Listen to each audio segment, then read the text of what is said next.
Olá, eu sou Rosimeire Zago, analista junguiana, e hoje eu vou falar sobre autoconhecimento. Você já parou para pensar se você se conhece? Sobre a importância do autoconhecimento? As pessoas estão sempre tão envolvidas com os outros, com o olhar para fora, com se preencher de fora, que realmente não param para refletir sobre quem elas são. Você já parou para pensar sobre isso? Quem é você? O que você gosta? O que você tem feito por você? Só por você? Não estou falando necessariamente de coisas materiais. Às vezes um banho mais demorado, ou sair do automático. Estamos vivendo cada vez mais automatizados, e quanto mais você fica no automático, você sabia que mais o inconsciente vai estar fazendo as escolhas por você? Você pensa que é você quem faz a escolha do seu parceiro, da sua parceira, do seu trabalho? É o inconsciente. E quanto menos autoconhecimento você tiver, mais o inconsciente vai estar no comando. E isso é algo muito, muito sério. E eu quero falar sobre autoconhecimento por diversas razões. Ele é eu creio que é a melhor ferramenta que nós temos para qualquer processo de cura, seja de sintomas físicos ou emocionais. Se você já sofreu na infância abusos, seja emocional, físico ou sexual, se você sofreu algum trauma, perdas significativas, se você percebe que está chorando muito, qualquer coisa te faz chorar, sensível demais, emoção à flor da pele, se você está com uma tristeza profunda, sem nomear se é depressão ou não, mas muito triste, se nada tem te dado prazer, você está insatisfeito, irritado, irritada com tudo, já parou para pensar por quê? Você tem sintomas físicos? Tem dificuldade de dormir? Tem pesadelos? Tudo isso são sinais de que há um conflito dentro de você. E geralmente o conflito se dá por falta de autoconhecimento. Autoconhecimento é uma ferramenta maravilhosa que se obtém com o processo da psicoterapia ou da análise, que é diferente um do outro. A psicoterapia, em geral, ela é um processo um pouco mais superficial, porque ela vai considerar conteúdos conscientes. A análise, seja de qual for o teórico, ela vai ter um objetivo de buscar conteúdos inconscientes. Essa é a diferença básica. Eu sigo a linha de Jung, tem pessoas que seguem de Lacan, de Freud. Dentro de Jung, o que entendemos? Inconsciente, ele é responsável por 95% das nossas ações. Isso não é pouco não, é muito, concorda? Então, como que se dá o autoconhecimento no processo de análise? Como que eu trabalho? O autoconhecimento, ele vai te dar a capacidade, primeiro, de saber quem é você. Porque você sabia que aquilo que conhecemos de nós não representa quem somos de verdade? E muitas vezes isso é muito bom. Quantos conflitos você pode ter, quantas escolhas fazemos que são determinadas por crenças que não são nossas. Aquilo que nós aprendemos desde muito pequenos e que continuamos a agir de acordo, porque o inconsciente não se atualiza, ele só repete. Sabe um gravador que você vai e grava algo e depois você fica ouvindo de novo? O inconsciente age assim. Você aprende e você sabia até qual é a época mais importante de aprendizado? Nossa gestação, enquanto você estava na barriga da sua mamãe, e os 3 primeiros anos de vida. Ao final do nosso 3º ano de vida, segundo pesquisas da neurociências, nosso inconsciente já está 90% formado. Isso é muito representativo. Então, como que se dá? O que você pode começar a perceber? Primeiro, saia do automático. Pense um pouco sobre o que sente. Você tem o hábito de se perguntar todos os dias, ou se não, um dia sim, um dia não, o que eu estou sentindo? E conseguir ouvir a resposta? É a melhor sugestão, melhor ferramenta que você pode ter. Não é fácil responder isso. Às vezes pode levar 1 hora. O que eu estou sentindo? Às vezes é uma resposta automática, nada, não sei, não acredite nisso porque não é verdade. Você precisa buscar lá no fundo da sua alma, o que eu estou sentindo?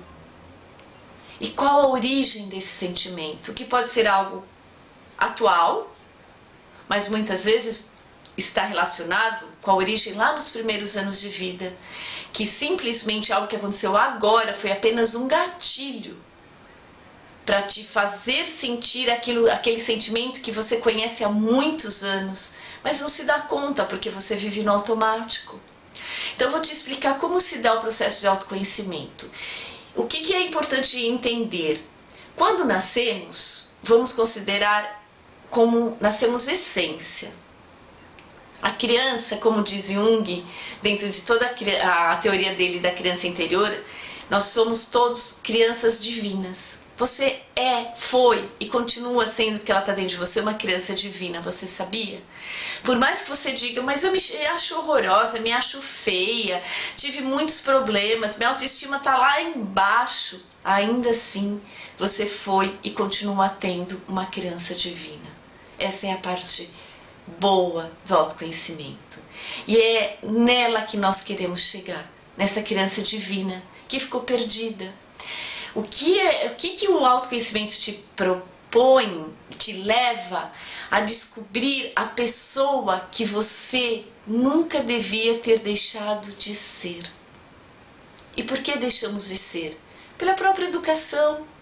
E essa educação, ela se dá em função de um sistema que não tem interesse que você se conheça, porque aí você vai ser um ser que pensa e eles querem seres alienados. Quanto mais uma pessoa é alienada de quem ela é, mais fácil ela é de ser manipulada, de ser conduzida. Isso é muito sério. Então, voltando à criança divina.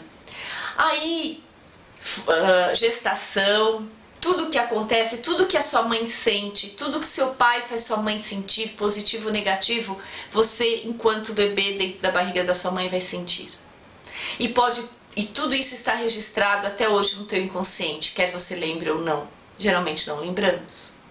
Depois disso, nascemos. 3 primeiros anos, os anos mais importantes e significativos de toda a nossa vida. Você se lembra dessa época? Raramente lembramos.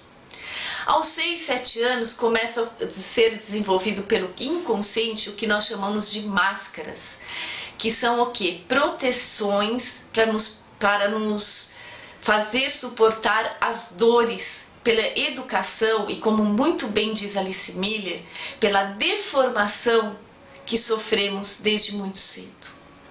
Nossos pais, em geral, são crianças feridas que cuidaram de nós, nos tornando também crianças feridas. E muitos de nós estamos também acabando criando outras crianças feridas com a educação de nossos filhos.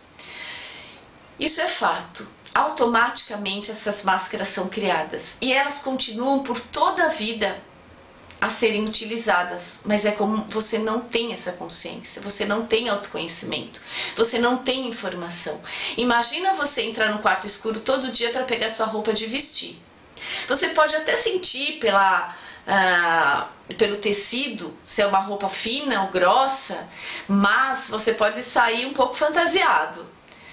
Quando você tem autoconhecimento, é como se você colocasse luz nesse closet, nesse guarda-roupa. Você vai vestir as roupas sim, você vai continuando usando máscara sim, mas agora, com luz, você sabe qual é a mais adequada e se você quer utilizá-la ou não. Todos nós precisamos de máscara, principalmente no ambiente de trabalho, mas no dia a dia em geral. A diferença é ter consciência da máscara que eu uso e não ter consciência. E esse processo também, quando somos adultos, nós trazemos todas as crenças. O que é crença? Aquilo que eu acredito como verdade. E que geralmente nós começamos a aprender isso muito cedo com os nossos genitores, com os responsáveis que cuidaram de nós. Vamos acreditando naquilo que eles falam como verdade absoluta e passamos a vida sem questionar. Simplesmente vamos vivendo. E essas crenças, por exemplo, se você sempre ouviu que divórcio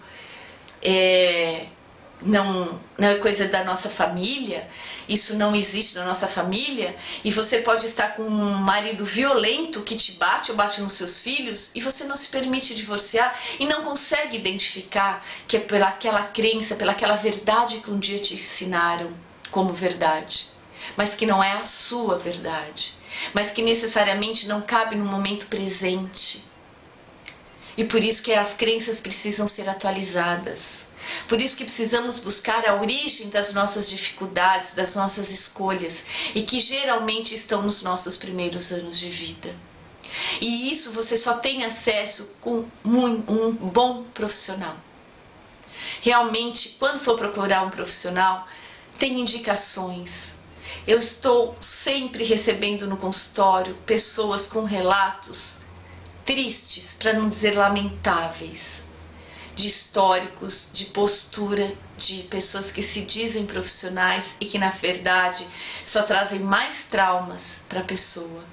O que é muito importante quando você vai contar sua história é que ela seja validada, que você seja acolhida, que você não seja julgada.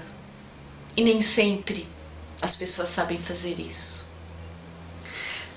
A pessoa leiga ainda podemos entender, mas aquela pessoa que estudou para isso é inconcebível. É assim eu penso. Então tome muito cuidado com o profissional que você escolhe. É preciso ter muito, muito respeito pela sua história, por aquilo que você sente e leva para uma pessoa, confiando na capacidade dela de te dar ferramentas para você lidar melhor. Nós não temos a capacidade de voltar ao passado e passar uma borrachinha. Não, não temos. Mas nós temos a capacidade de ressignificar esse passado, ressignificar aquilo que você viveu, seja um abuso físico, emocional, sexual, os traumas que você viveu, fazer uma nova leitura e com a ajuda de alguém que te acolhe, que conhece a importância desse trabalho, fica muito mais fácil. Tem muita coisa para falar. Eu vou falando aos pouquinhos em outros vídeos.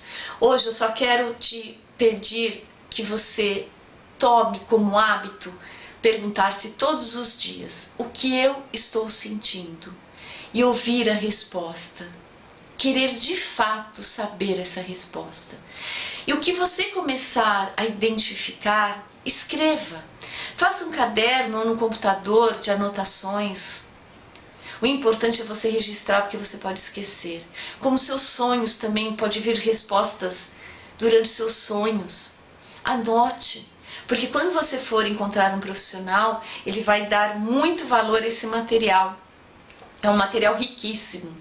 Então entenda, o autoconhecimento é um dos objetivos maiores do processo analítico da psicoterapia, principalmente da análise que foca buscar conteúdos inconscientes.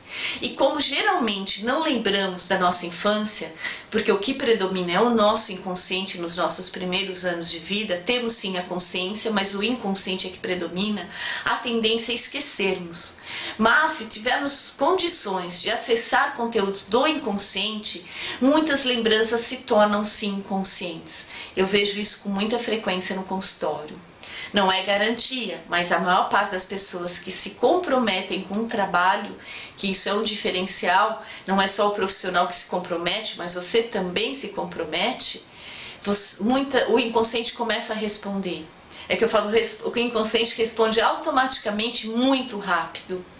Ele é poderoso, mas em vez dele estar contra você, como muitas pessoas entendem, ele pode ser muito a favor de você, desde que você entenda a linguagem do inconsciente.